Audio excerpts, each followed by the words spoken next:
tour de table, Jean Messia. Écoutez, je pense que ce mouvement il se situe dans la grande tradition des luttes sociales. On sait très bien que ce sont toujours les salariés des grandes entreprises publiques qui ont le statut et les moyens de bloquer tout le pays, mais on sait très bien que tout ce qu'ils obtiennent après, par percolation, par contagion, va bénéficier à l'ensemble des salariés. Voilà, donc il y a effectivement des mobilisations. Enfin, aujourd'hui, si on a un droit social et une protection sociale qui nous est enviée par la terre entière, c'est aussi à cause de grandes mobilisations qui ont eu lieu dans l'histoire. Enfin, on n'aurait pas eu les congés payés, la semaine de 40 heures en 36. 95, c'est un contre-exemple.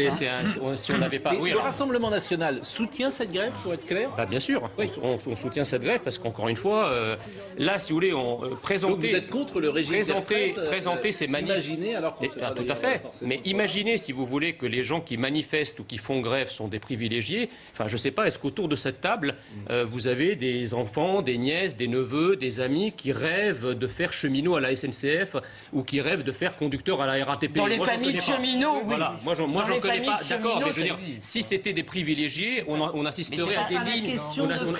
On assisterait à des lignes, à des grandes queues. Le régime par répartition, il est en train de couler. Mais bravo, madame. Mais ce que cherche le gouvernement précisément, c'est à enfermer finalement tout ce mouvement en le présentant comme un mouvement de privilégiés qui se battent pour les régimes spéciaux. Arrêtez voilà. ça. Ça c'est la première chose. Ça fait des décennies qu'on repousse la réforme à la génération suivante. La deuxième, on repasse le mystigri à nos enfants. Ça va être super. Enfin, là, il y a un enfumage quand même. Répondez à Jean Messia. Attendez. Premièrement, la situation n'est pas aussi catastrophique que ce que le gouvernement veut bien le dire.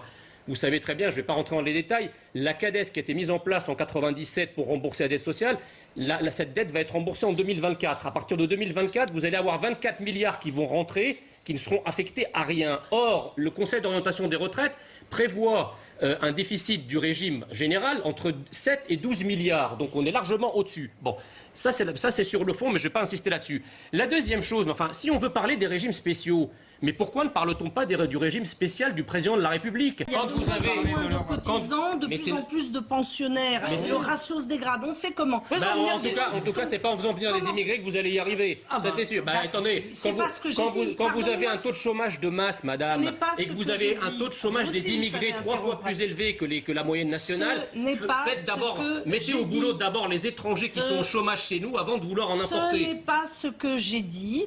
Si je peux, et ce n'est pas c'est ce qu'il a dit. Il a dit qu'il faut 50 millions d'immigrés en niveau européen. Au niveau européen, il n'a pas parlé de la France. Il y a juste un souci. C'est pas une question d'économie. On ne sait plus dans 10 ans, 20 ans, financer les retraites. En plus, je rappelle que ce gouvernement propose par exemple d'élever le plancher qui aujourd'hui est à moins de 800 € très fréquemment. Il propose de l'élever à 1000. Alors j'entends déjà des gens dire oui, vivez avec 85% du SMIC, mais aujourd'hui il y a des agriculteurs, il y a des caissières qui ont eu des carrières hachées, notamment la question des enfants. Il y a les gens du bâtiment qui vivent avec des 650, des 800 € par mois. Ils sont perdants de la retraite. Non, ce ne sont pas des perdants. Madame Calandra, en 1914, Madame Calandra, je vais juste à un moment donné, comment financez-vous Je vais juste répondre à ça. D'abord, la solution de l'immigration, encore une fois, c'est une solution complètement. C'est pas le débat. Si, c'est le débat, mais c'est Delevoye qui en parle. Attendez, c'est pas moi qui en parle, c'est Delevoye qui le dit. Ça, c'est la première chose. La deuxième chose, Monsieur Pro, vous avez parlé tout à l'heure de l'alignement, effectivement, du privé sur le public en matière de retraite. C'est ce que j'entends. J'ai dit ça et c'est une demande assez forte. Moi, je suis fonctionnaire, je suis bien placé pour vous en parler. La première chose, c'est que les retraites des fonctionnaires sont calculées effectivement sur les 6 derniers mois, mais hors prime. Or, les primes dans la fonction publique peuvent représenter jusqu'à 35 à 40. Mais justement, la question de les intégrer. Très bien, madame. Mais si vous les intégrez, vous allez appliquer un taux de cotisation de la retraite sur l'ensemble du salaire. Cela signifie que immédiatement, vous allez avoir une baisse du salaire, puisque la cotisation va augmenter.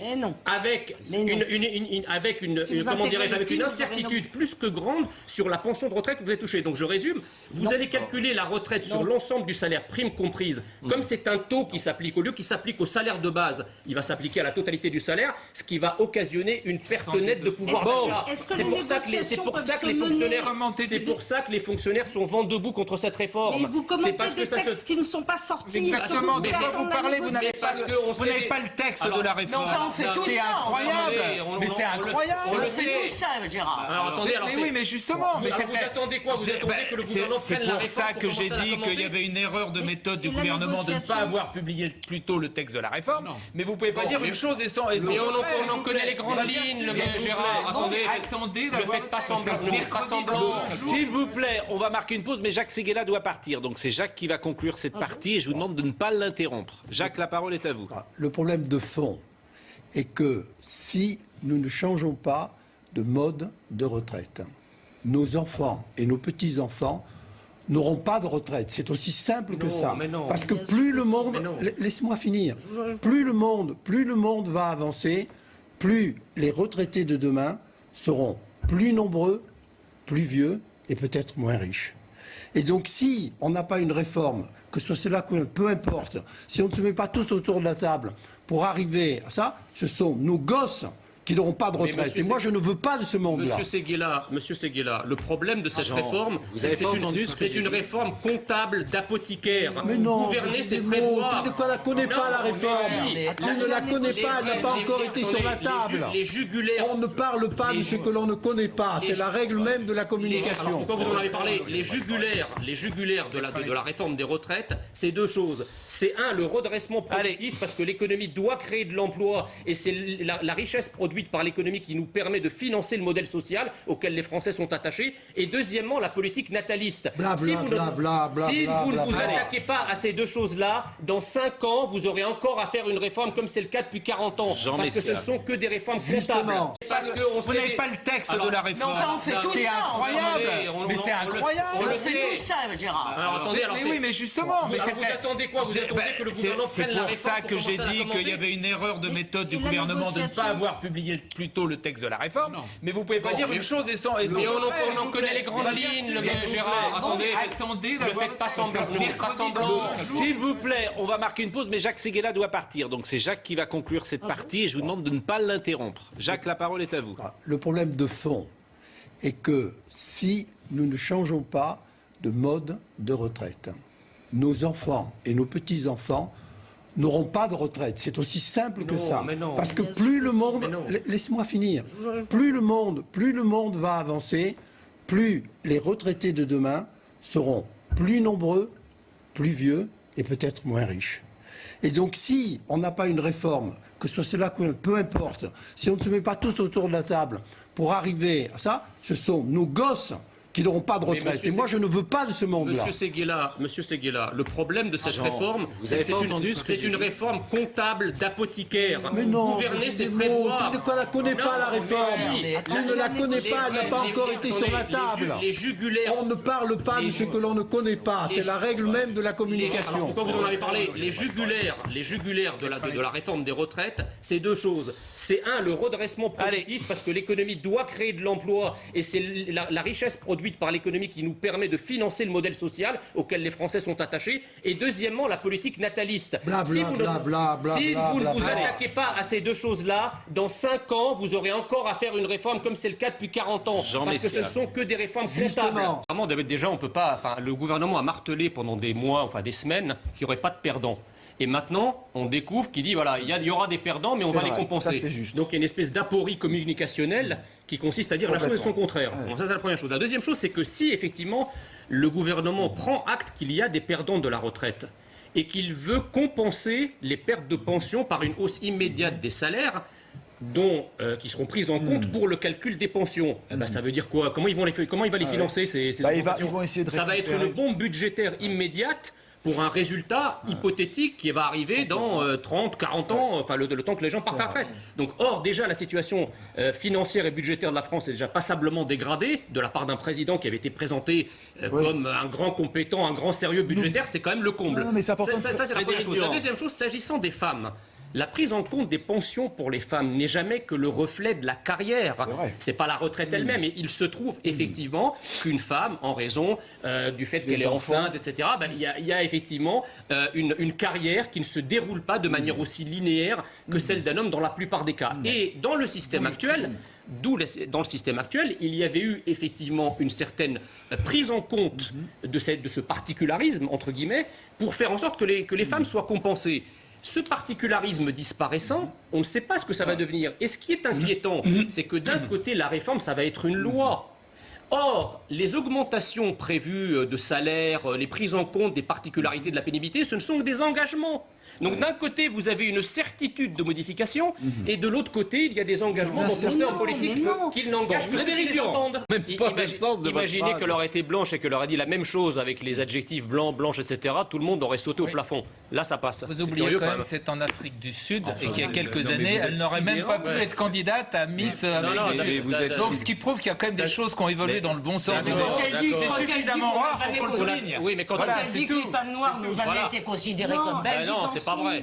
Ça, c'est exagéré. Mais alors, est-ce que maintenant, il paraît que c'est sur le cerveau qu'on juge les candidates? Ben oui, c'est comme ça maintenant. Miss France, ça va être sur le cerveau. Il faut préciser que Miss France était dans le top 10. Hein. Si je puis me permettre, il y a une. Vous me sidérez. Franchement, parfois, je me dis. Mais vous voudriez. Enfin... Moi, je suis pas raciste, donc je m'en fous de la couleur de peau, si vous voulez qu'elle soit noire. L'essentiel, c'est qu'elle soit belle. Ça peut être un combat, parfois, une couleur de peau. Mais non. Bah si. Mais non. C'est pour un combat pour faire avancer certaines choses. D'accord. C'est ce qu'elle veut dire à travers cette phrase-là. Alors, nous expliquer que Rosa Parks. Rosa Parks, c'est pas 2019. En 2019, je pense qu'on est passé à autre chose. Et Miss Afrique du Sud, elle a été couronnée Miss Univers, hier à Atlanta, à l'issue d'une cérémonie où il a été beaucoup question du droit des femmes à disposer d'elles-mêmes. La jeune femme noire de 26 ans a terminé devant la concurrente de Porto Rico et celle du Mexique, où un panel de 7 femmes ont jugé les candidates. J'ai grandi dans un monde où une femme comme moi, avec mon type de peau et mon type de cheveux, n'a jamais été considérée comme étant belle, a-t-elle regretté. Je pense qu'il est temps que ça change aujourd'hui. Zobzibni Tounzi a battu plus de 90 autres candidates pour remporter ce 68e titre de Miss Univers. Pourquoi préciser qu'elle est noire? Je ne comprends pas. Et c'est elle qui le dit, c'est pas moi. Non, mais même. Pourquoi préciser? Mais attendez, mais je comprends même pas le sens de votre imaginez phrase. qu'elle aurait été blanche et qu'elle aurait dit la même chose avec les adjectifs blanc, blanche, etc. Tout le monde aurait sauté au plafond. Là, ça passe. Vous oubliez quand même que c'est en Afrique du Sud et qu'il y a quelques années, elle n'aurait même pas pu être candidate à Miss Afrique du Sud. Donc ce qui prouve qu'il y a quand même des choses qui ont évolué dans le bon sens. C'est suffisamment rare pour qu'on le souligne. Oui, mais quand elle dit que les femmes noires n'ont jamais été considérées comme belles. Non, c'est pas vrai. Ça, c'est exagéré. Mais alors, est-ce que c'est. Parce que maintenant, il paraît que c'est sur le cerveau qu'on juge les candidates. Ben oui, c'est comme ça maintenant. Miss France, ça va être sur le cerveau. Il faut préciser que Miss France était dans le top 10. Hein. Si je puis me permettre, il y a une. Vous me sidérez. Franchement, parfois, je me dis. Mais vous voudriez. Enfin... Moi, je suis pas raciste, donc je m'en fous de la couleur de peau, si vous voulez qu'elle soit noire. L'essentiel, c'est qu'elle soit belle. Ça peut être un combat, parfois, une couleur de peau. Mais non. Bah si. Mais non. C'est pour un combat pour faire avancer certaines choses. D'accord. C'est ce qu'elle veut dire à travers cette phrase-là. Alors, nous expliquer que Rosa Parks. C'est cette phrase-là. Rosa Parks, c'est pas 2019. En 2019, je pense qu'on est passé à autre chose. Je voudrais juste dire une chose. Il y a de très nombreux pays, aujourd'hui encore, où des jeunes femmes, quand elles ont la peau foncée, valent moins que quand elles ont la peau claire. En Inde, par exemple, les dots changent selon qu'on a la peau plus ou moins foncée. C'est du racisme des Indiens contre les Indiens. C'est ce qu'elle dit. Elle dit, quand on a la peau foncée et les cheveux crépus, en Afrique du Sud aujourd'hui, elle dit dans un monde. Dans un monde. Elle a dit dans mon milieu. Non, elle a dit dans un monde. Compris, mais c'est fini. Il y a de l'autodépréciation.